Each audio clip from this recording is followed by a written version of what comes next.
and Institutions Committee. It is Wednesday, January 29th. This is our morning meeting. We're starting at 9:30. There was interest on the committee part to really hear some testimony from some of our local Turning Point centers in terms of the work that they've been doing inside of some of our correctional facilities. So that's what we've got scheduled for the next hour.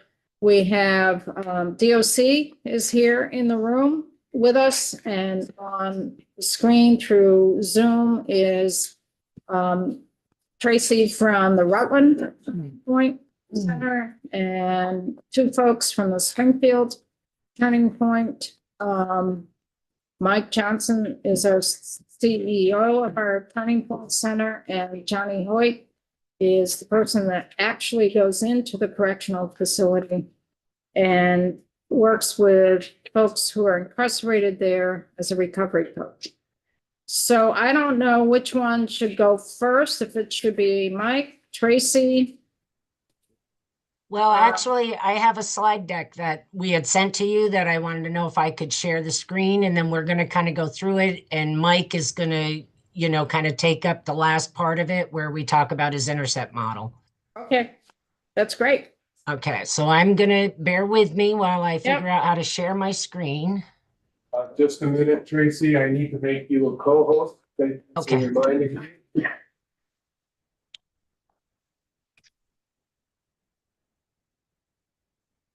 Okay, you should be able to share your screen now. Okay. Let's see.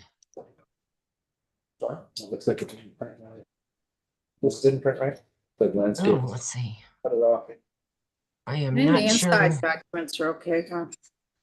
Yeah. Trying to see where I can find my docs. I'm unfortunately, when I do share and I'm trying to find my documents, I can't find. Oh, okay, maybe it's here. Here it There is. you go.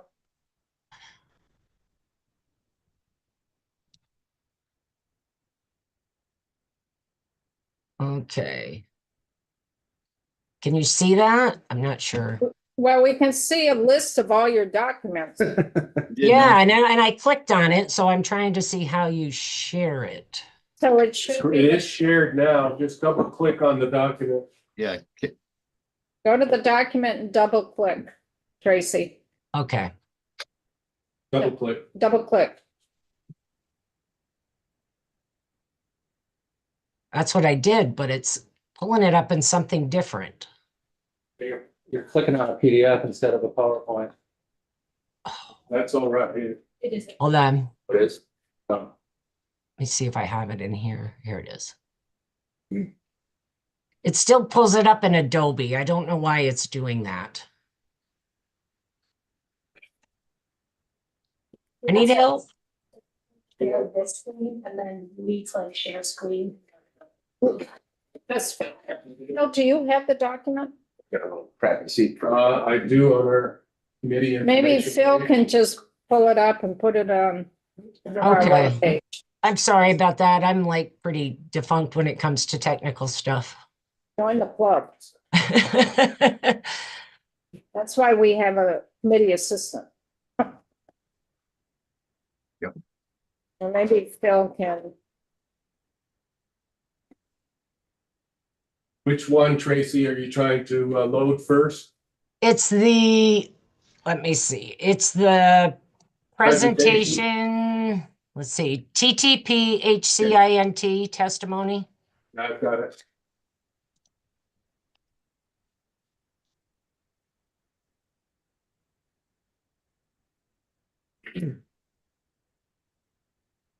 There you go. Perfect. Thank you, Phil. Well, All right. So I You guess we don't can, Yeah, you'll have to tell Phil when it's time to change the page. that's what I was going to do. Okay. Okay. All right. First, I want to thank you all for inviting us to testify. I'm going to go through these slides. I'm going to give you a little extra information as we go along. But just to make you aware that Turning Point Center of Rutland and Springfield are one of the many recovery centers and organizations around the state These organizations are local, self-directed, inclusive organizations that provide a dynamic set of peer-led services and support for helping people realize the power they have to break free from their addiction. And recovery looks different for every individual, and recovery organizations work with every individual to get them the support they need at the time they need it, offering healing and hope that lasts a lifetime. And, much of what we do is truly meeting people where they're at and helping them. We're supportive of all paths of recovery. So, it gives the people the opportunity to explore different options for recovery paths, and we're supportive of all of them. So it's really finding out what they're willing to do, and it's guided by what they're able to do. On the second slide, you'll see a list of all the recovery centers and all the members of the Recovery Partners of Vermont. As you see, we're kind of placed all around the state, pretty much tapping into every county. And you can go to the next slide. So recovery coaches in the correctional facilities. In recent years, in the past 2 years, DOC has reached out and they have become aware of the program that we have done at the Turning Point Center of Rutland since 2016, where we have coaches going into Marble Valley Regional Correctional Facility to facilitate groups, to do monthly presentations, to talk about the services that recovery centers provide to individuals when they get out, and the services that we're offering in Marble Valley. We did get funding in 2018 for a pilot program where we were able to expand it, and we had coaches going in to do one-to-one recovery coaching with any individual that was incarcerated that wanted to sign up for it. And we've had quite a bit of success with people. When they get out, they continue with those recovery coaching services, and they built a relationship with the coach, they become familiar with the center, and they have trust. And that's one of the most important things that someone needs in order to move forward, is to have trust with the individual they're working with. And many of the coaches that are housed within our recovery organizations are people who have experienced addiction and often incarceration themselves. And recovery coaches help individuals who are incarcerated form a recovery plan that addresses immediate, short-term, and long-term recovery needs once they are released, tailored as need be to suit their conditions of release. And you can go to the next slide. So last year, the General Assembly appropriated a total of $1,560,000 for the Turning Point Recovery Coach Program between the fiscal year budget adjustment and the FY25 budget. This funding has helped expand our program to go to other recovery centers. And we partner with Department of Corrections to do this. And I think on the next slide, it's going to say a little bit about where we're at in that.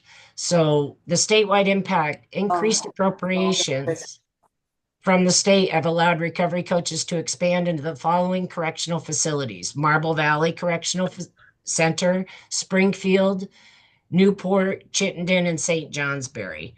Kingdom Recovery Center in St. Johnsbury is doing a group in the main facility. They're going to be starting another recovery group in the Caledonia County Work Camp as well. And Journey to Recovery Community Center up in Newport and the Turning Point Center of Chittenden County are working on plans to enter Northwest and Northeastern Regional Correctional Centers. Journey to Recovery Center has entered these facilities on occasion and will be moving to once per week in February. We have our coach, Lewis Nielsen, goes up to Newport once a month, and he has been coaching, I'm going to say roughly about 10 individuals that he started coaching in Marble Valley that are in Newport. And he's been taking their coach in with him when he goes in once a month to introduce that coach to those individuals. And he's going to be transitioning them over to that coach. And what Journey to Recovery Community Center is planning on doing is going in on Mondays, doing a recovery group, and then also doing coaching around the times that they're in there that day. Chittenden has, since we got funding for the core centers to work with the correctional facilities to current date since June of 2024, their corrections recovery coach has served 25 individuals, provided 95 certified recovery coaching sessions, facilitated 29 all recovery meetings with 91 attendees to those groups, offered follow-up supports to 6 participants who were being released from Chittenden, and works cohesively with all Department of Corrections staff and leaders. And what the goal is, we have another set of funding that's going to be released from DOC that's going to be working with probation centers, and that's going to go to all the recovery centers. So we're working on processes where when someone's getting released, we can refer them to the recovery center that they're going to be in the area of to hopefully continue coaching. And then we'll be working more closely with probation and parole to do more direct service to individuals that they serve at that facility. And then you can go on to the next slide, Phil. So the need and the capacity. Getting into treatment is just the first step in someone's lifelong journey of recovering from addiction. Treatment helps someone break free from their addiction in that moment, and recovery helps that person break free from their addiction for life. RPV members are uniquely suited to provide the tools and resources people need to live a sober, self-directed, and fulfilling life. Community-based peer coaching is the key element to the success of these resources. And the reason we say that is because, when we can start providing services to someone while they're incarcerated, I've seen it through our program, whether they follow up with continuing recovery coaching when they get released, they use us as a resource when they run into difficult times or they have stressors. And that is one of the most important things. We're providing tools and we're providing a resource for people to use going forward.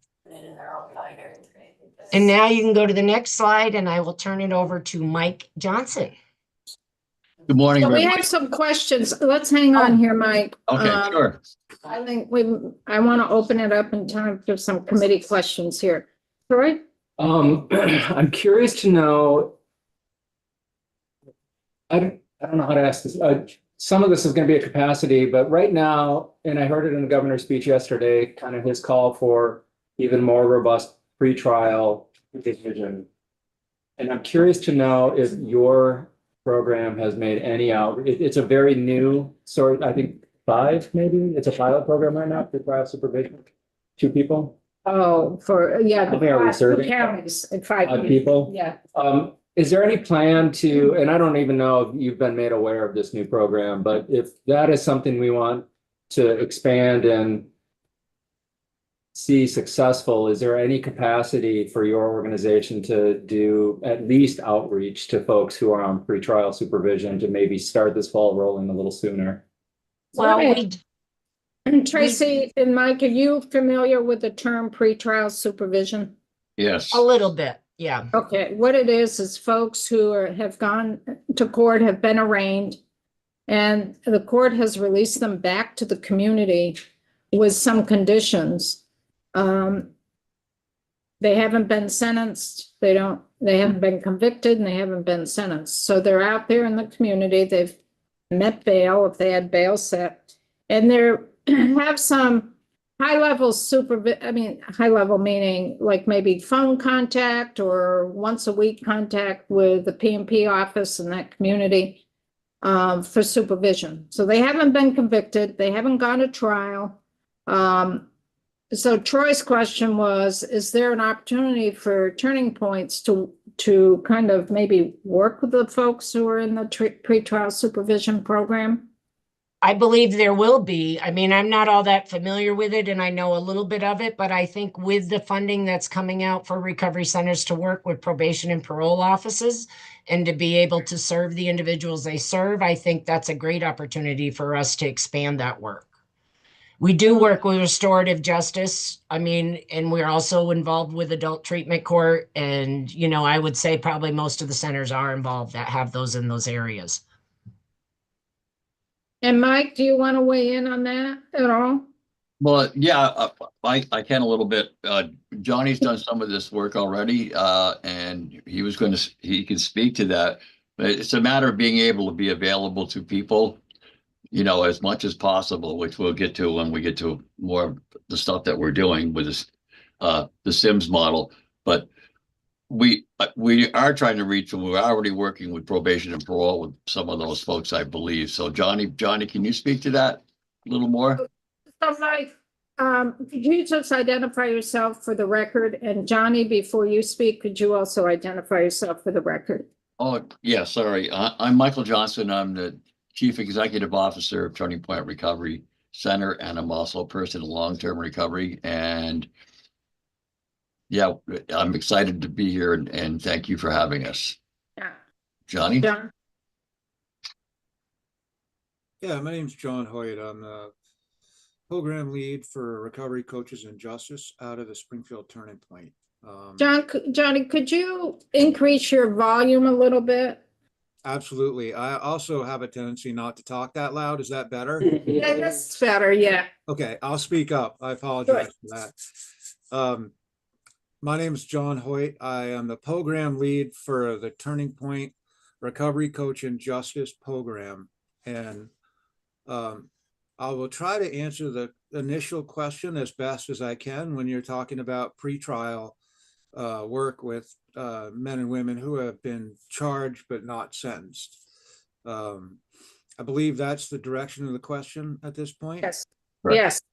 Okay, I work quite a bit in that area with men and women who have been charged, have not been adjudicated at the trial level yet. So most of the people we work with are in Springfield Prison for just that. They're in for initial violations with P&P, and then they're being held until trial date for multiple reasons. We can talk about that later.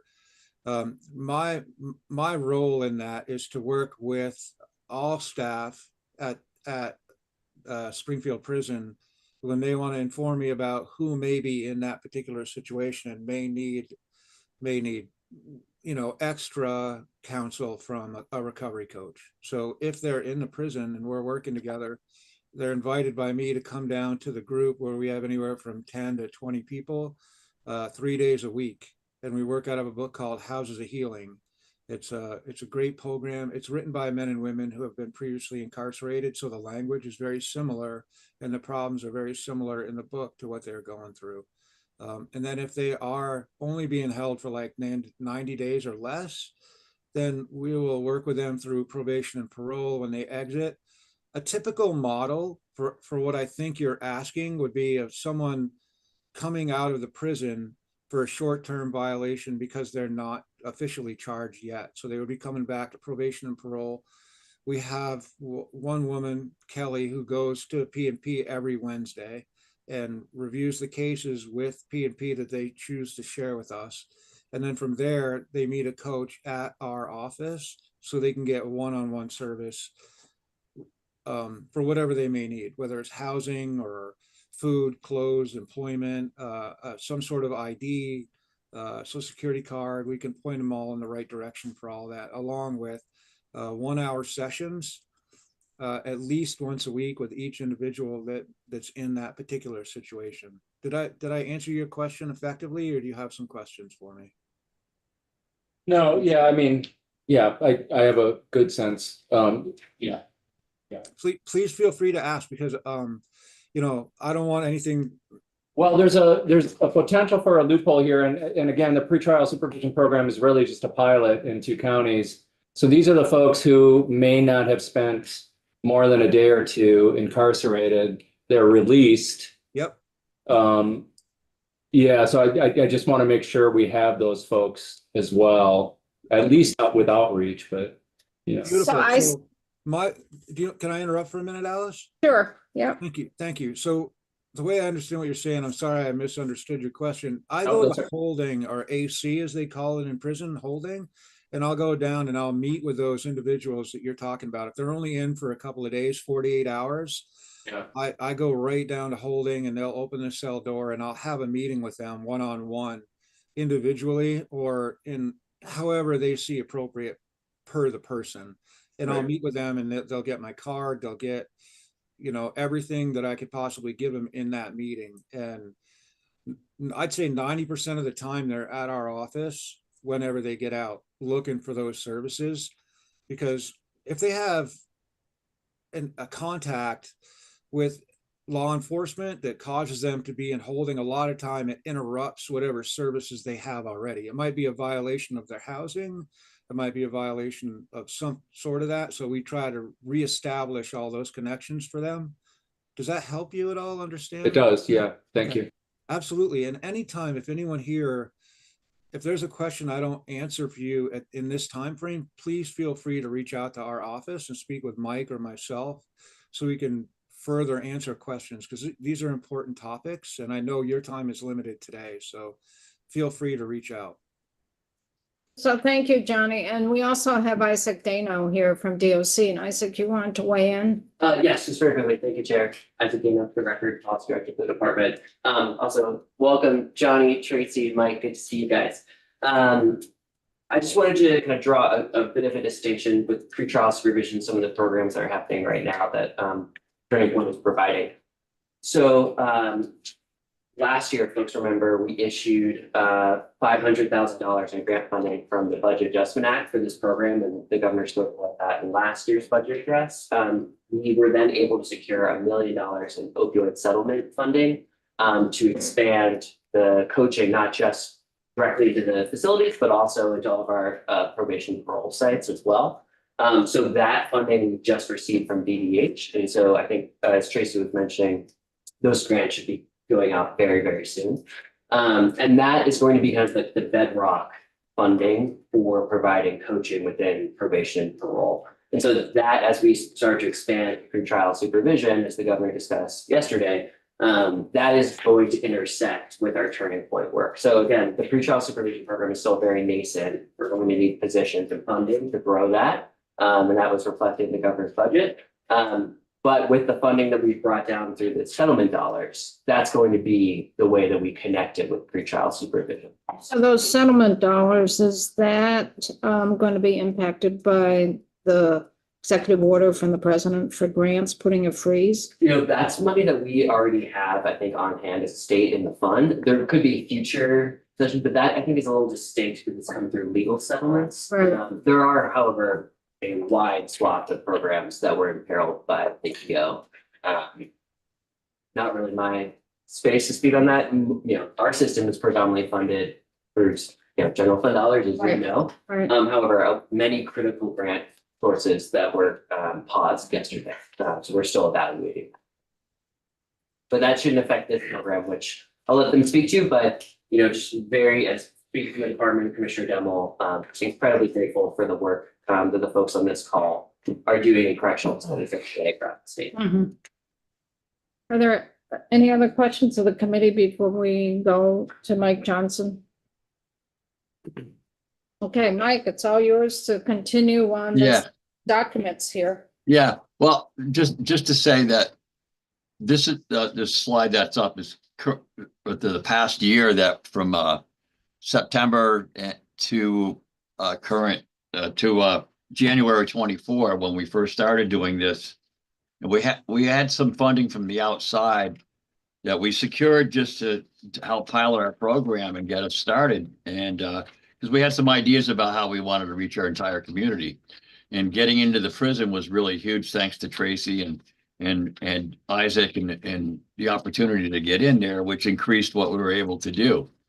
Some of my beliefs are that you need to meet people with non-judgmental peers, the before, during, and after someone's incident or whatever in their lives, if we can reach them. So these are this shows on there here, the different places that we're touching, which we didn't realize what we were doing at the time, then realized that we were actually meeting the sequential intercept model, which you can go to the next slide for that.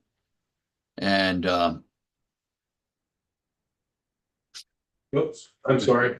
We're it's getting okay. there. Hang on, we're getting there. It's all good. There you go. Yep. And so we're on each one of these intercept models, you can see that we have RC, the recovery coaching, on the first one, and we're recovery coaching in the justice settings, and we're doing court and diversion, and so we're all across the board. So what's happening is we're able to touch base with people when they get arrested. We meet them at the police department. And that was, our police chief asked me if they arrest someone, can someone come down and meet with them? I said, absolutely. And so now we have an embedded coach in the police department 40 hours a week. So we're able to go out on calls and all kinds of stuff with them and be able to meet people sometimes in their worst place. So then Johnny would probably see them next at the prison, and we have an opportunity to meet with them there. And going forward, it's important that we touch base with them. We work really well with probation and parole here, and diversion and restorative justice. We have an opportunity, no matter where someone ends up or what they're doing, they see a familiar face or familiar organization that they know that's not judging them, but also has an understanding where they're coming from, and can help them with their resources. And I just wanted to share that. You can go to the next slide too, that it gives further explanation. I know you guys got these slides, but this has been really helpful for us in our community.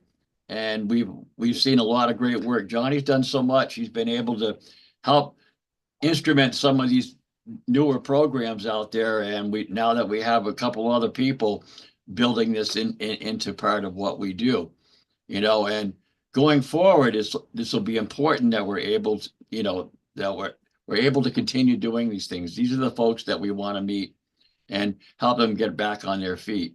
But currently we have 3 people from corrections that live in our transition house, and they've been here for a while, and you can see a big difference in change when people start learning about recovery and learning about living a life in recovery, so they can be part of the community again and be able to feel like they're part of our community, and that's been really important. And Johnny, want to add anything from that? I just want to show that this is important across the board. The program of the prison has been hugely important to us as a foundation of what we're looking at, and it came at the right time to fit, and it's been going really well. We have a good relationship with them. John? Great, thank you. Questions? Oh, yeah. So the key is what's happening is recovery coaches are working with folks who are incarcerated and entering into relationships with those folks. And I think, and Johnny is one that actually does go into the facilities. And I think it would be really good to hear, Johnny, what you experience when you go into the facility and how this is impacting those folks who are incarcerated, and particularly when they re-enter into the community. What are you seeing, if anything, in terms of what is helpful or what are some of the barriers as they re-enter? Those are really good questions. Thank you for asking that. First and foremost, I'll touch on what I do. I'm in there Mondays, Wednesdays, Thursdays, and sometimes on Friday. And what we offer is I'm in there Monday and Wednesday doing a group called Houses of Healing, as I mentioned earlier. And that book is basically working on peer-to-peer problem solving and self-recognition. Like, these are the actions that caused me to do this and end up here, and understanding that they may have trauma, and also like giving them voice to be able to give license to that and move through it as a group, and also enabling them to do that on a peer-to-peer level with each other. And some of the obstacles I run into are, your typical prison is not set up for peer-to-peer support in prison. It's pretty adversarial, as we all know. So these guys, they choose to communicate with each other about their addictions or their traumas. And one of the rules I have in my group is that we talk to each other respectfully. There's none of that, I'm better than you. There's no sarcasm. There's none of that. We just don't allow it, because that's how we communicated when we were in our active addictions, right? So I try to teach a new language, and it can be a real barrier. These guys have never had this opportunity to move through it before. So it's like wearing 2 left shoes, to explain it well. And the other part is to realize that the other part of this, we bring in a woman who does grief therapy. It's a grief circle. And the grief circle is really instrumental in finding your recovery, right? We all grieve something that we lost, right? Whether it's a pet or a person. And in this case, they're grieving time and space and separation from family. And untreated grief comes anger, right? You're afraid you're going to lose something. So most men will react with anger. So it's being able to, so they can translate their feelings into what's really going on, right? What's really going on. And that's the main meat and potatoes of what we try to teach in there. You know, the blocks are always, peer-to-peer negative, right? So when you're learning a new language, you always revert back to the language that you know. And it just takes time, and being compassionate and understanding and giving them a space to be able to work through that, and being able to have the staff in Springfield Prison that will allow that. And over the year or a year and a half that I've been there, I've gotten that language and that relationship with the staff. I stay in my lane. My lane is recovery. I'm not a psychologist. I'm not, I'm not a CO. We work in recovery and recovery only. We will facilitate meetings, or point them, I guess a better word would be point them in the right direction so that they can have the help that they need when they exit the prison. We have been so successful when we find that peer-to-peer recovery support with these guys, and being able, when they leave the facility, all the way through the steps, as soon as they get out, there's a coach, right here. I'm like, hey guys, our office is literally a mile down the road. We'll help you find whatever it is you need, right? They may need food, housing, clothing. We work hand in hand with probation and parole to help them find that, and probation and parole in Springfield has a grant now for housing. So if the guy's getting out and he qualifies through probation and parole, it's extremely limited, but we will work with probation and parole to help them get into that house, apartment. And that's so successful. I mean, I can't tell you enough how important it is when that individual gets out of prison that they have the bare essentials, a warm bed, clothes, food, and a direction to go for a job, and peer-to-peer support. I can go on, but I would rather have you guys ask me more direct questions. So we do have some questions here. Kevin? Johnny, I think I met you at Springfield Hospital with Cal. Yeah. I'm happy to report he's been showing up at church the last few weeks and is making progress. So thank you. You're welcome. My question is, do you have any statistics that talks in terms of how many individuals that you've been involved with and at what stage they are in your help? And give us some clue as to the effectiveness of your work. I have no doubt that you're positively influencing people. I just wondered if you can quantify it at all. Yeah, that's a good question. Thanks for asking. Appreciate it. So first, let me make it clear that Springfield Turning Point doesn't operate in a vacuum. Like, we get plenty of guys that come in our prison that are referred back to Rutland, to Tracy's office, to Brattleboro, to White River. So communication between turning points is extremely important that we have that. Can you please tell me again what it is you want me to answer? And obviously not names, but if you had, we've touched 100 different individuals over the last 2 years, and X numbers are productive and on their own, or they're seeking additional help, or what, just some kind of statistics to have an idea of the population that you're helping. Okay, thank you. I would say in my group in jail, it's been at least 200 people that I've had contact with. As far as the percentage of how many of those people go all the way through and follow all the steps, I would say initial contact when they get out is pretty high. Again, I don't have a metric for that. I wish I could give you like a specific number, you know, by guess, I would say at least 50% of those guys are reaching out to Turning Point peer recovery coaches across the state, not just at Springfield, but across the state. Because like I said, Springfield houses people from all over the state. So the guys that are coming out and coming to my office or Mike's office and meeting with a coach, it's definitely over 50%. I wish I could give you a number. I don't believe was that number on the slide of how many people do a follow-up on that? Okay, well, I'll work on that so we can maybe send out an email from our office, and maybe Tracy and Brattleboro also as well can give you a metric on that. I'm not sure if they measure it, but I can tell you it's at least 50%, maybe higher.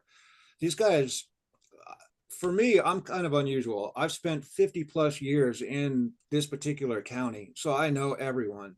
So if they're not making contact, I'll find out why. And it's more of a peer-to-peer recovery kind of thing. I'm not going there to go like, hey, you know, what's wrong with you? I'm there to go, what can I do to help you? What is it you need? You know, do you need clothes? Do you need a gift certificate for gas? Do you need a direction to go for food? Who do you need to talk to so that we can continue this? And we're kind of the first people that come in, and we're not talking to them as an incarcerated individual. We're talking to them as somebody who's been there and done that, right? I have 22 years of recovery in my life today, which is just a blessing. So we all speak the same language, and we all live in the same day.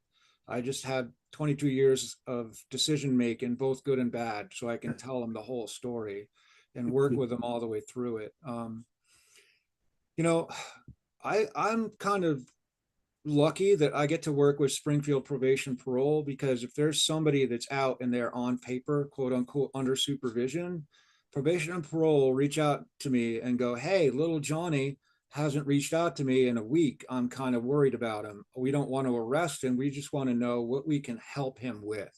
That's their attitude at Springfield Probation and Parole. So I'll hop in a car with somebody, whoever's got their supervision, and we'll go to the house and we'll be like, hey, what do you need? Do you need to go to treatment? You know, did you have a slip? Do you need food? Do you need clothes? It's that cycle. When you're high risk, high need, you're looking at very proximal goals. You're looking at, you know, it's really hard to be successful if you don't have a warm bed, or if your belly is empty, or you're just coming back into it again. Does that help you at all? Am I answering the question? Yeah, that helps. And you are a testament to the fact that people can become sober and be productive. What I'm hearing you say is about 50% of those who have been incarcerated, when they are released, come and ask for more help. That's a good statistic. I'd like to know how many are actually fortunate enough to be living productive and sober like you out of the 200 you've been dealing with. That's what and I understand you haven't kept those statistics, but that's what I'm looking for. I'd like to see the success. I can tell you from my life experience over the 22 years I've been sober, there's thousands of us in Vermont, across the state, that have had contact with police, whether it's short-term or long-term, that have chosen, and I use the word chosen, to be successful and take the help that's offered. There are thousands. Just because I know I've been sober in the rooms in Vermont as a whole for 22 years. And one of the things I did before I got married, I would drive across the state to go to different meetings, because you get sick of hearing the same thing from the same people. So I just hop in a car. I'll go to Barrie, Rutland, wherever, and I'll catch a meeting up there. And I know everyone through that. And you know, maybe George was in jail 20 years ago, and he made a decision to get an education to see if there was a grant available for him to go back to, you know, community college and become, you know, work in HVAC or stuff like that. Many of the people that I work with in prison want to go back to trade school and do that. I mean, they are so motivated. We're talking about guys who are type A personalities. They know how to hustle. I tell them all the time, they have a superpower. Now they just have to use it for good, right? These guys know how to hustle. They just have bad decision making. Thank you. Yep. So we have some more questions here. James? Mine's not as much of a question, but it's more of a comment. I really appreciate what you do. And the first things you were talking about were the ones that resonated most with me. It all does, but helping people understand that, you know, like there's different levels of trauma for different people. I mean, some people are lucky, they go through life with none. But some have a harder time understanding that you have to face it, you have to deal with it. You make that choice. It's not predetermined. You know, your outcome's not predetermined. So the work you do with people to help them is like, no, you can make a choice. It's hard work. It's very hard work. But once that mechanism is switched to no, this is what's predetermined, to know I have control. You know, that makes a difference in people's lives, a lot more people's lives than I think a lot of people think. So I really appreciate the work you do, and I just wanted to say that it's really, really, really important. And it may not work the first time. Yeah. You know, as you know that, but people listening might not. It might not work the first time, might not work the second. You're talking about individuals, whether it doesn't have to be an addicted individual either. There's plenty of people in society that they're used to a certain mindset, and to help them to shift into that mindset of you get to determine, it's your choices, is really, really powerful. So thanks. Thank you for recognizing that. I appreciate it. So Johnny, when you started when Turning Point in Springfield, also Tracy, Turning Point in Rutland, started going into the correctional facility, was there any pushback from any of the staffing in the facilities? And if so, how did that play out? How are the correctional officers reacting to this? Were there some hurdles that you had to overcome with the correctional staff within the facilities, or was everything a real positive go from the get-go? So I don't know. I'll share, because we've been doing it the longest since 2016. And there was a little bit of skepticism from COs and things like that, because we were people in recovery and we're going in as volunteers. So, there was that little bit of skepticism. But I think over time, with us doing it consistently, what we saw was a positive impact on COs and staff, because they were seeing some of the individuals they're serving getting involved, making some changes, changing their behavior, getting less DRs, so, and I think, it has gone really well with the DOC funding, and there's a little bit of issues that come up, like, just getting transparency about what are we looking for? How can we be helpful? How can we work with caseworkers? How can we work with medical staff or mental health when someone we're coaching is really in a rough state, right? Like, because we want to do that holistic approach. So I think it's gone well, and I think overall it's been very supportive. Johnny, do you have anything to weigh in? Yeah, I would love to. Springfield, I got to tell you, Springfield has been exemplary. How do you say that word? They've been amazing. Exemplary. Yeah. Whatever, don't go there. You said it right. Really good. They've been amazing. Their attitude, first, I want to highlight Anthony Giovanni is our main contact at Springfield. He's been the one who has led me through any pitfalls that have been in that jail, and they're none, really. The caseworkers in that jail, along with Michaela, who leads the prison there, basically what they saw when you guys requested recovery coaches to come into jail, they were like, we don't know how to do this, but we're going to do it better than anybody else. And we want this because we see they did their research. They're not naive. They knew at Springfield what a recovery coach was. They all came down to our office, and we had an initial meeting because they wanted to know what we were all about and how they could best facilitate us in their facility. So once that happened, everyone from the head of security was there. So we had Mr. McWayne, Officer McWayne there. And, all the way through it for us, it's been like, how do you want me to be in there?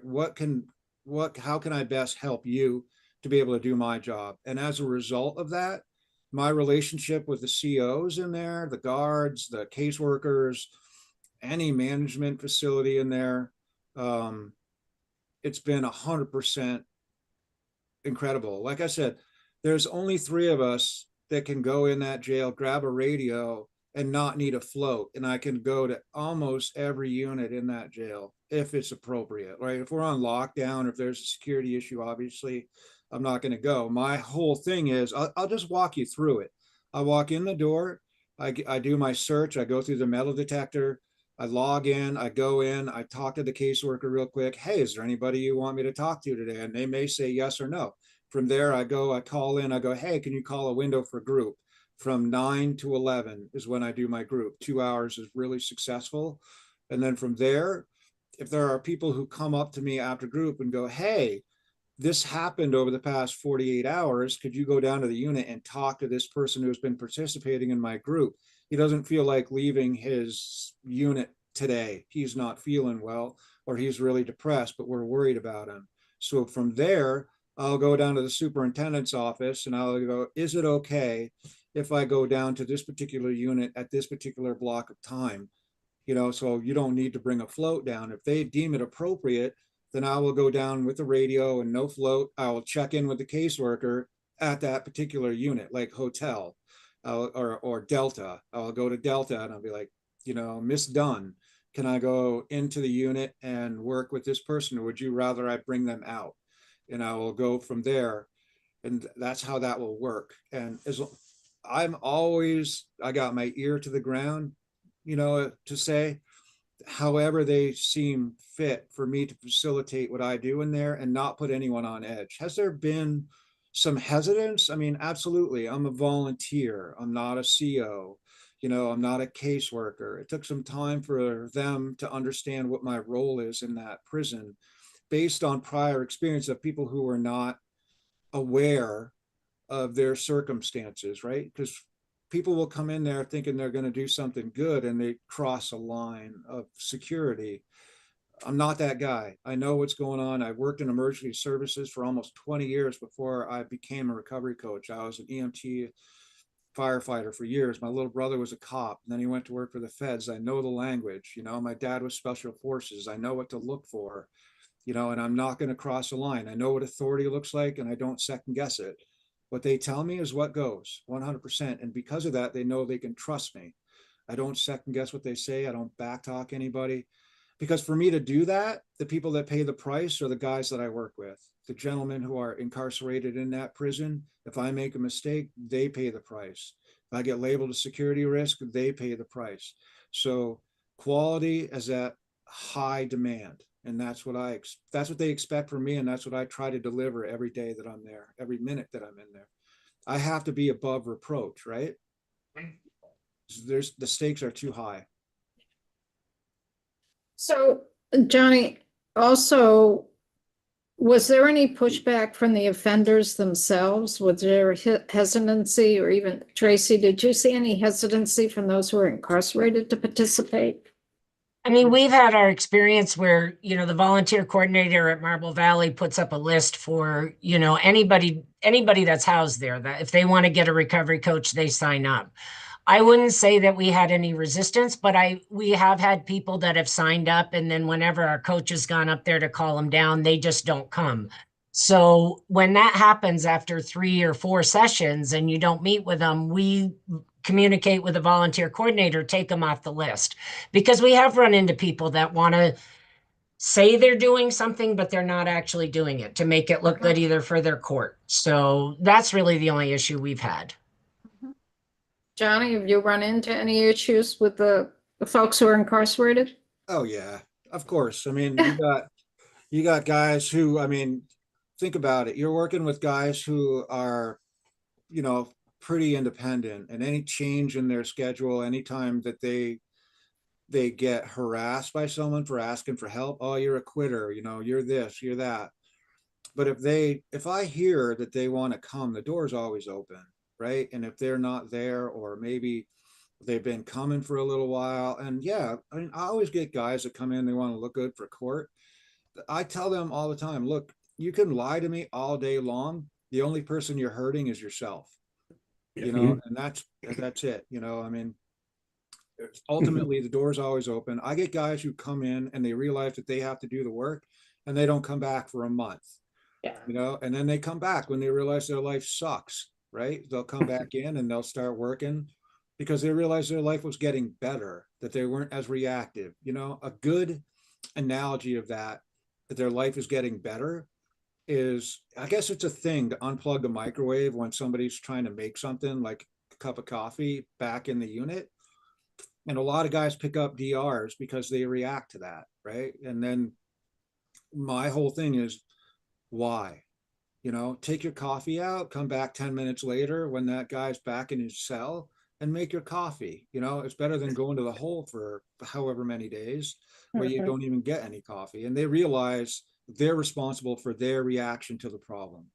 And that's like, it's a huge thing, right? You know, and it sounds simple, but these guys, I mean, I can't tell you enough. It's like walking with two left shoes. Like Tracy said, these guys want to help, but sometimes they're not able to cross that first initial barrier of whatever. Or maybe they think that, oh, they talked to somebody else and said, come into recovery coach class doesn't help my court date. Well, of course not. We're not judges. We're not lawyers. That's whatever the judge asks when they go in front of the judge. They may not even ask about whether or not they're going to group. It's for them and them only. And they have to make that decision. So yeah, it's you get all of it. Like Tracy said, you get all of it. Guys sign up and then they don't show up. Doors always open. Most of the time, these guys, there's a coffee shop in Springfield Prison. Are you aware of that? So these guys, you know, maybe if they're on the good list, they can get coffee or they can talk Geo into giving them an extra coffee, you know, for coming to group. And then they hear it, you know, and at least they get 2 hours out of their unit. It sounds, thank you, Johnny, for that. It sounds terrific.